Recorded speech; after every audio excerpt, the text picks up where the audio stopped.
Hello everyone and welcome back to Dragalia Foundry, a fan channel where everything Dragalia Lost can be found. In today's video, we're going to check out the preview we got of the next version update. I'll read through this, give you my thoughts and impressions. I'm pretty excited about this version update since it should deliver upon a lot of quality of life features that have been promised for a while now, but were specifically called out in this month in Dragalia Lost at the beginning of June. Now, this update isn't releasing immediately. It's coming out on the 23rd or 24th, depending on your time zone. And at the end of the day, on the 24th or the 25th, this will be rolled out in a mandatory fashion to all players. So prior to that point, you may encounter a little bit of oddness when it comes to co-op matchmaking. You won't be able to match with players from a different version than yourself.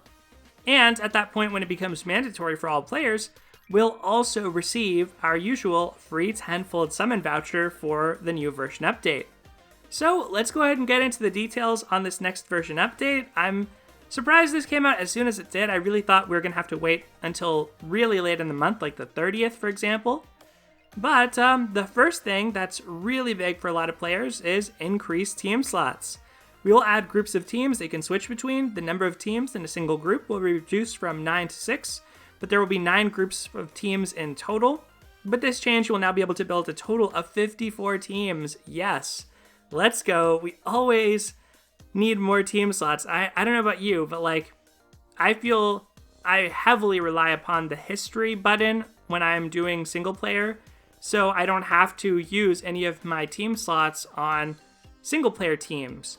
But for co-op, I still have to switch in and out across my teams fairly frequently, especially as events come up. I want to build teams specifically for those.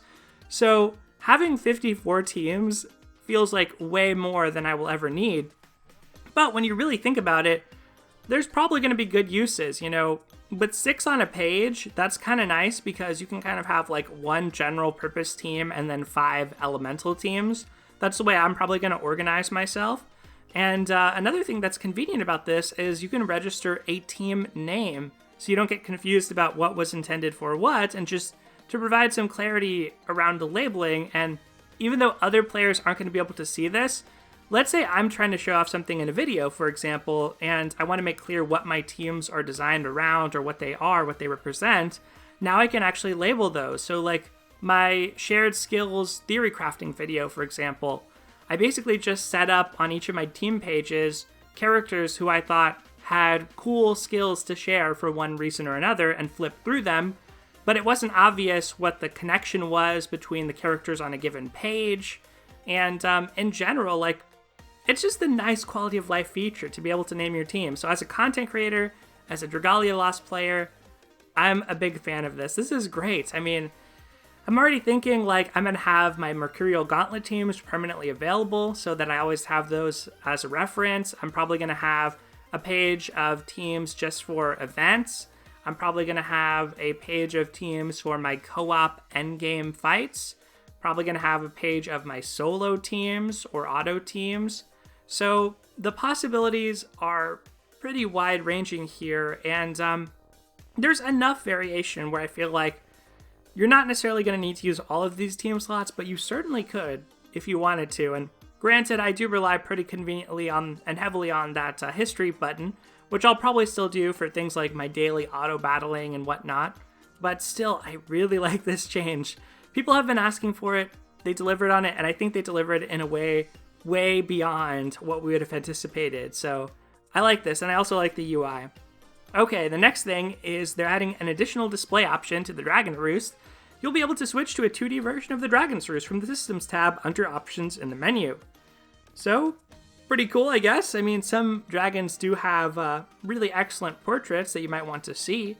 I know people are big fans of Ariel, for example, and I'm sure there's others where people just love the artwork on them. So I suppose this is a good change so you can admire dragons in peace without overworking your system or device. But in general, I didn't really mind the Dragon's Roost. It's not something that you're in all the time, so I felt pretty okay with how it was. But that said, I'll probably try out 2D for a while, and I think it's a convenient option. I'm glad it exists. I've been loving the mana spiral change or mana circles change they did to make that 2D. So if I do change this, I may never look back. Who knows? I might really like it. Anyway, the next change is much bigger than the previous one, so we're going to really go in depth on this. Obtain 3-star adventurers when starting the game. Note, this feature will be applied starting on 1 a.m. June 29, 2020, so just think of reset time in your time zone on June 29th or 28th. When starting the game from the beginning, players will automatically receive 3-star adventurers during the tutorial. Additionally, teams comprised of 3-star adventurers will be set by default when building teams.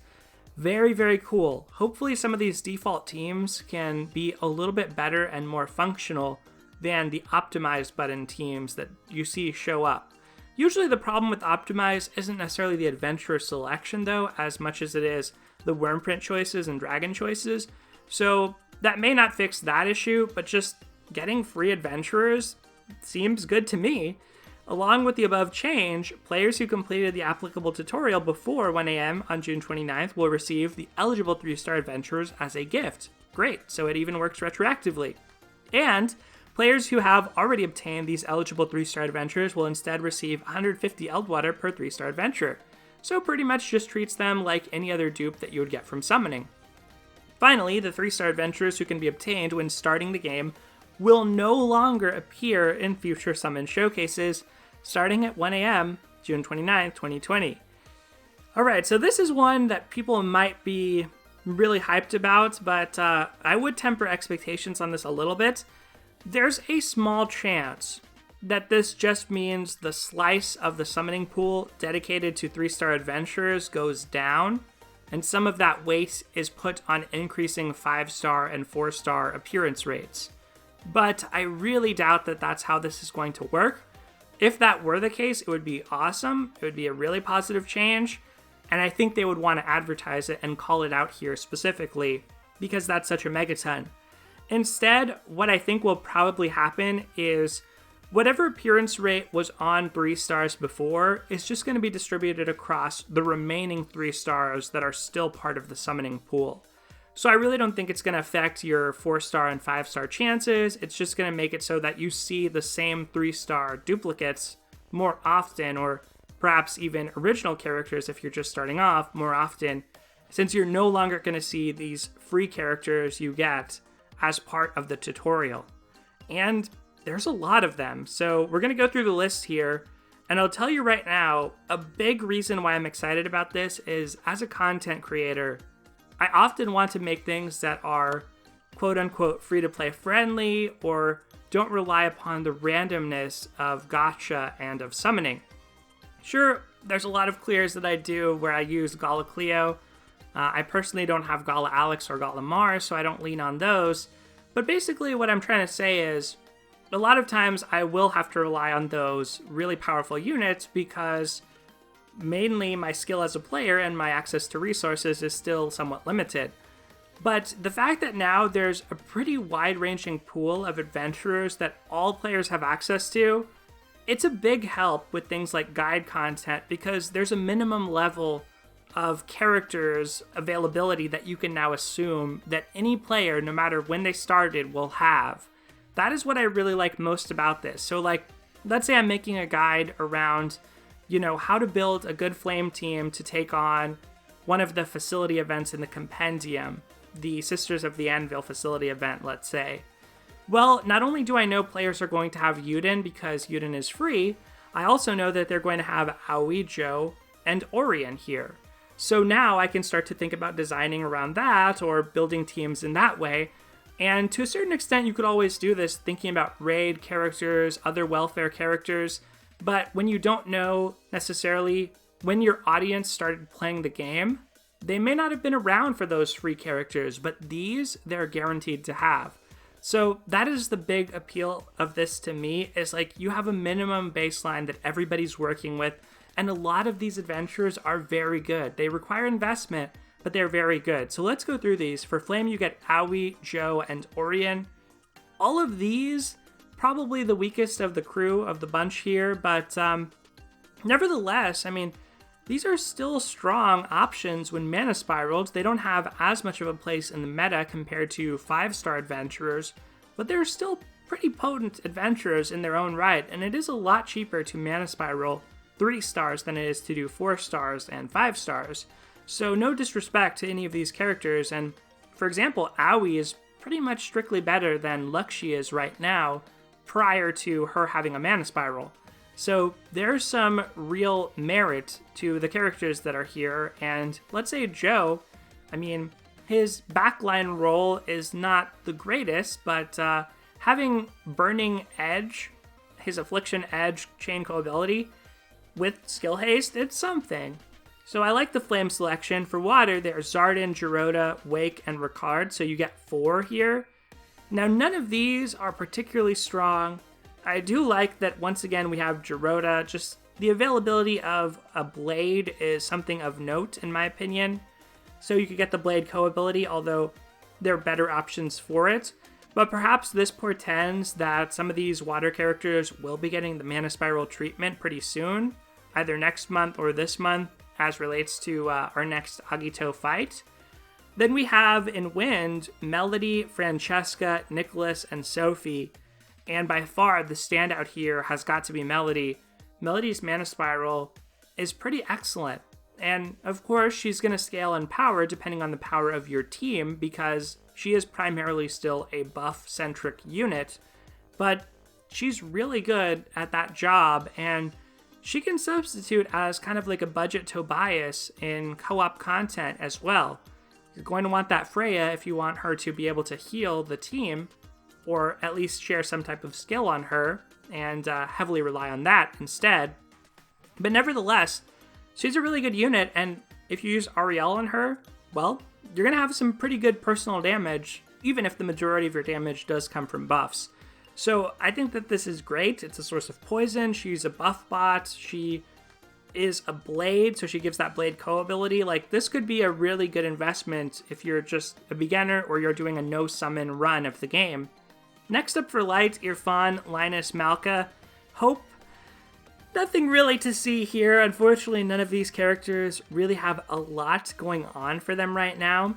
So this is definitely one of the weaker ones, along with Water for the time being. But then when we get to Shadow, we get some more good options. We have Vita, Eric, Zace, and Althemia. And Eric and Althemia, as before, because of their mana spirals, they're pretty strong, even as long-term investments. So I wouldn't shy away from considering either of those characters. Mana spiraling is a big decision. It takes up a lot of resources. It's certainly nothing to rush, but just the fact that you have access to more options now that any player can access, I love this. I think it's a positive change. I'm going to be sad to not get dupes of these characters, since it is fun to see them do their little backflips and the summoning animation. But right now when I look over this, I see Aoi, I see Melody, Eric, and Althemia as standouts, with Aoi being the weakest of those, and maybe even Orion and Joe being respectable. I mean, we may get Halloween Lowen rerun tomorrow or very soon. We may not. Of course, the regular story Cleo you get is a great healer. She could pretty much substitute into any element content because she's Shadow Element. But still, I think this is a very solid selection. So, yeah, I would say you probably don't want to go for Orion, maybe not for Aoi, but like, there's something here for everyone. Althemia, for example, as a wand, this could be your first source of the wand co-ability if you're a new player. And that alone could be worth it. And her mana spiral is very good. So I love what I'm seeing. Let's continue reading though. New feature for deleting quest and story data. Alright, I know a lot of players were clamoring for this as well. They just want better data management. I haven't had this problem personally, but I can imagine this is a really big issue if you don't have a lot of storage on your phone or device. So, from the System tab under Options in the menu, you will be able to delete quests and story data for all cleared quests in the main campaign, or simply delete all quests and story data. By deleting quests and story data, you can reduce how much storage Dragalia Lost uses, but if you play a quest or story again after deleting data, then you will need to re-download the data. Note, deleting quests and story data will not change your clear status for the quest or the completion status for endeavors. Some quests and story data cannot be deleted. After deleting quests and story data, you will be returned to the home screen. I might do this anyway since it seems like such a low cost. I said that I don't have a pressing need for this, but I might still do this anyway. It seems great. Then the next thing, oh, I'm really looking forward to this one. Increased capacity for weapons, wormprints, and dragons. The capacity for weapons, wormprints, and dragons at the start of the game will be increased as follows. Plus 100 weapons, plus 100 wormprints, plus 50 dragons. This is happening on the 24th. This is fantastic. I've run up against all of these limits, with the dragons being the least relevant limit. But I do have a living collection of wormprints with multiples of some wormprints, so I have run up against that. I've had to purchase extra wormprint space using leftover diamantium from some of my more intense summoning sessions. Same thing with weapon space. I purchased a couple extra upgrades on the storage just because I didn't have enough slots to keep my living collection of weapons. This is going to make that a lot more feasible, so I really appreciate this change. It's not even like a 20 slot upgrade. It's a lot of extra slots, so that's pretty cool. Other changes, reductions to the space required for 2D data. So basically, the long and short of this, it seems like they're going to compress some of the images, or at least the appearance of the images is going to change to reduce space requirements. Hopefully they still look good, but I don't really know a lot about this information, like this type of field of work with visuals and graphics, or I don't even know what to describe this as, or compression, so I don't really have any comment on that. We'll add an option to the download data section when starting the game, which will only download the bare minimum amount of data required to clear campaign chapter 1-1. Seems good. That should jump people into the game sooner, which is always a good thing. They might have to download later on, which could make their experience a little bit inconvenient, but getting people into the game sooner does seem good. If data will be deleted during a data update, the amount of data to be deleted will be displayed in the data download pop-up. When a new summon showcase starts, the first encounters for certain new adventures will automatically play. Very sneaky little tactic here to get us to read and invest into the first chapter of adventure stories. That's what the first encounters are, and they're available to read for any adventurer. So it kind of like gets you on the hook before you summon and makes you want to summon. But I actually appreciate this because I really don't use the first encounters often. I only read a story after I've actually summoned a character. So I think this is actually a positive thing to get people more invested into the characters. Then next up, expert difficulty is going to be available at all times for all elemental ruins.